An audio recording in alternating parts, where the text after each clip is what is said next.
So what is up sa inyo mga katangos, and welcome back na naman dito sa aking YouTube channel. And for today's video ay today is September 7 mga katangos, ay meron ako naisip na pwedeng gawin para sa aking 7th vlog mga katangos. Dahil nga today is September 7, papasok ng September 8 kinabukasan mga katangos, nababalita na meron ngayong September total lunar eclipse na magaganap mamaya.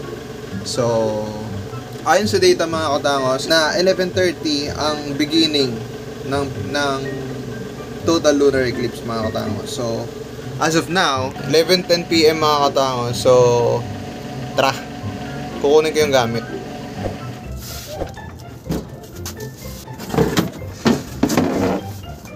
So, ayun guys, tinatambak yung mga kagamitan ko pagdating sa photos. Sa hobbies, ano man na, yung mga hobby ko, nandito siya nakatambak. So, yan. Pati yung mga gamit ko para sa bike guys, dito nakatago kasi masikip sa baba talaga, sobra. So, tara, i-adjust ko muna to, ayusin ko muna. So, let's go.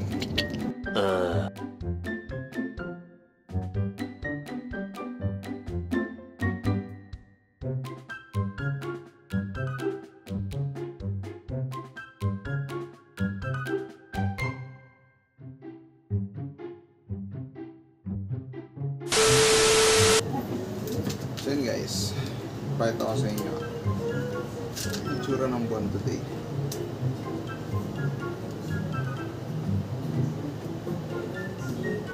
May shadow na siya sa taas. Shadow yan guys, hindi yan ulap. May konti na siyang shadow sa taas. Yan, para lang makita nyo. Yun o, may shadow na siya ng konti. Ito, yan, shadow yan. So, hihintay pa tayo ng ilang minuto para ma-capture out. So, sobrang ulap. Yan yung mga dumadaan na yan. Ulap yan. Yan, ulap yan. Yung mga dumadaan na yan. Kukuha ako.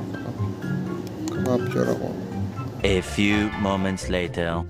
As of this time mga katangos, it's 12:20 AM. So, matagal-tagal pa. Dahil based sa research is 1 AM yata ang start ng pinaka-peak niya. So, peak. Mga 2 yun eh. So, mga 1 plus yata yung naka-mid na. So, ngayon, dadasal tayo na sana hindi masyado maulap during that time na makunan yun, no? So, antay lang tayo guys. Let's go. Much later. So, based sa latest update mga katangos is na-reach na natin yung partial total eclipse. Pero kung nakita nyo yung mismong pinakita ko sa inyo, may konti siyang parang may konti na siyang shadows. Yun, ngayon medyo maulap, hindi natin matrack. So next target natin is yung yung pinaka parang nakagitna na yung shadow. Parang nakagitna na yung shadow dun sa moon. So tara, antay tayo ng mga ilang oras dito. Bahala ng malapok. Later that night. So yan guys, dito sa part ng video na to guys, yan, kung nakikita nyo, binibidyoan ko kasi yung mismong buwan. So, nahihirapan siyang makita, gawin ng kapal yung ulap talaga, as in. Yan, so as you can see guys, yan yung part na yan, nahihirapang makover yung buwan kasi sobrang kapal ng ulap. Yan, nakamax na yung ISO niyan, yung setup ng settings niyan. So, hirap talaga. So, mamaya antayin natin yung pinaka magandang spot. Meanwhile, Guys, sa ngayon,